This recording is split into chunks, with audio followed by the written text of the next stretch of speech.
Thế giới hôm nay xin chào các bạn.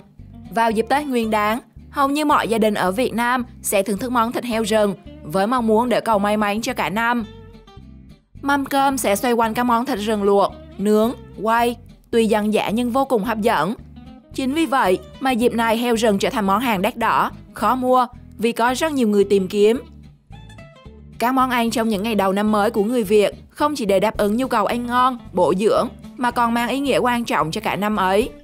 Bên cạnh những món ăn đem lại tài lộc đầu năm, còn có những món ăn bị cấm tiệc không được ăn, vì chúng được xem là đem lại điểm xấu vào những ngày đầu năm mới tại Việt Nam.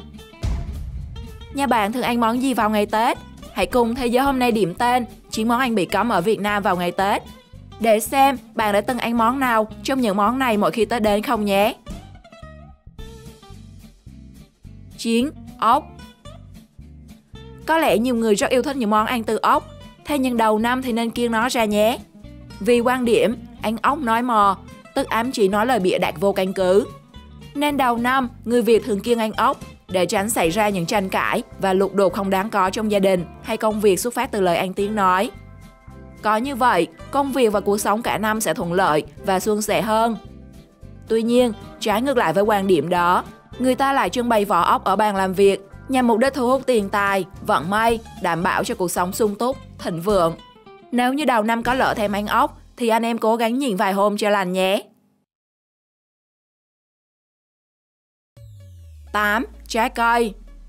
Cứ tưởng trái cây là thứ không thể thiếu trong ngày Tết, vì nó được chuẩn bị để dâng lên bàn thờ ông bà tổ tiên.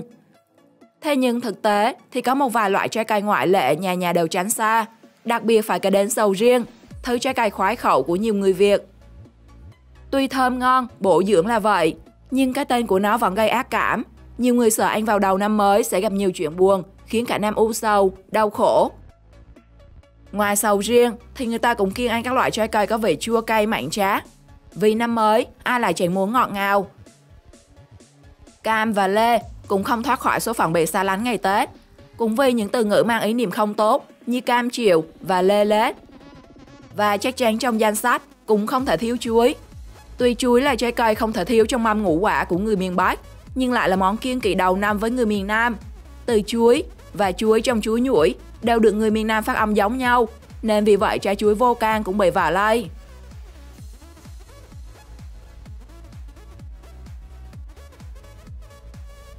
Bảy. Mực. Bạn có thích ăn mực không? Chia sẻ xuống bên dưới cho mọi người biết nhé. Cũng là một nạn nhân của cái tên chính mình, mực trở thành cái tên hàng đầu trong danh sách cấm đụng vào dịp năm mới. Bởi quan niệm đen như mực, câu nói ám chỉ điều đen đủi và xui xẻo. Mặc dù rất ngon và bổ dưỡng, nhưng nhiều người vẫn từ chối ăn món này vào đầu năm.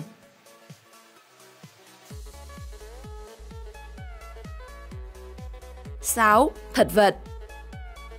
Nếu gà là món ăn quốc dân của người người nhà nhà vào những ngày đầu năm mới, thì vịt lại là món ăn kiêng kỵ tuyệt đối, nhất là đối với người miền Bắc và miền Trung. Bởi vì theo quan niệm dân gian, ăn vịt đầu năm được coi là sự đen đủi, không may mắn, thậm chí là tan đàn xẻ nghé. Vì vậy, nếu muốn công việc và cuộc sống cả năm được thuận lợi và phát triển, thì không nên ăn thịt vịt dù nó có ngon thật nhé. Ngoài thịt vịt ra, thì ngày Tết người ta cũng kiêng nốt thịt chim. 5. Cá mè. Đối với người miền Bắc và người miền Trung, người ta kiêng ăn cá mè đầu năm vì từ mè trong mè nheo, tức là khóc lóc, mà khóc lại gắn với buồn khổ. Nên vì thế ăn cá mè sẽ khiến cho cả năm không được tươi sáng. Bản chất của cá mè khá tanh và nhiều xương, nên người ta cho rằng ăn loại cá này đầu năm thì cả năm sẽ bị hãm tài, gặp những điều không tốt đẹp. 4. Trứng vịt lộn. Trứng vịt lộn luôn là món ăn đầu tiên trong quan niệm giúp xả xui. Tuy nhiên việc này chỉ áp dụng vào những ngày bình thường, giữa tháng hoặc cuối tháng mà thôi. Người ta cho rằng ăn trứng vịt lộn vào ngày đầu tháng, đặc biệt là những ngày đầu năm mới, thì cả tháng, cả năm sẽ không được may mắn. Mọi chuyện đều sẽ xảy ra trái với ý mình, như cái tên vịt lộn kém may mắn của món ăn này. Bởi vậy, chỉ nên xả xui vào những ngày giữa hoặc cuối tháng thôi nhé, kẻo không hết xui mà lại càng thêm xui đấy. 3. Thịt chó. Tuy hơi khó tin, nhưng hiện nay đối với nhiều người, thịt chó là món ăn khoái khẩu, có tính truyền thống. Nó được xem là nét văn hóa ẩm thực đặc sắc của người Việt. Bên cạnh đó, không thể phủ nhận, Đây là món ăn cực kỳ giàu chất dinh dưỡng. Thế nhưng người ta quan niệm rằng ăn thịt chó vào đầu năm hay đầu tháng thì cả năm cả tháng đó sẽ xui xẻo, không may mắn. Cũng giống như hột vịt lộn, thịt chó là sự lựa chọn để giúp xả xui vào ngày cuối tháng. 2. Cháo trắng. Cháo trắng là một trong những món ăn quen thuộc, thế nhưng đây là món ăn thường thấy để dùng cúng cô hồn. Chính vì vậy, nếu vô tình thưởng thức một bát cháo trắng vào đúng mùng 1 Tết, thì sẽ khiến ma quỷ nghĩ rằng bạn đang dành ăn với họ, nên sẽ đến quấy phá, khiến bạn gặp nhiều tai ương trong năm. Bên cạnh đó, dân gian quan niệm cháo trắng là món ăn gắn liền với sự nghèo khổ. Vì không có điều kiện hay gia đình thiếu thốn mới ăn cháo trắng, nên để tránh những điều không may, người ta sẽ kiêng ăn cháo trắng vào những ngày Tết. 1. Mắm tôm. Vào những ngày đầu năm mới hoặc đầu tháng âm lịch, nhiều người đặc biệt là người miền Bắc tuyệt đối kiêng kỵ việc ăn mắm tôm vì nó sẽ mang lại điều xui xẻo và không tốt đẹp, nhất là vào mùng 1 Tết.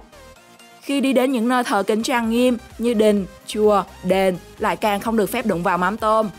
Vì mắm tôm khi này là đại diện cho sự ô uế, hôi hám, gây xúc phạm đối với thần linh.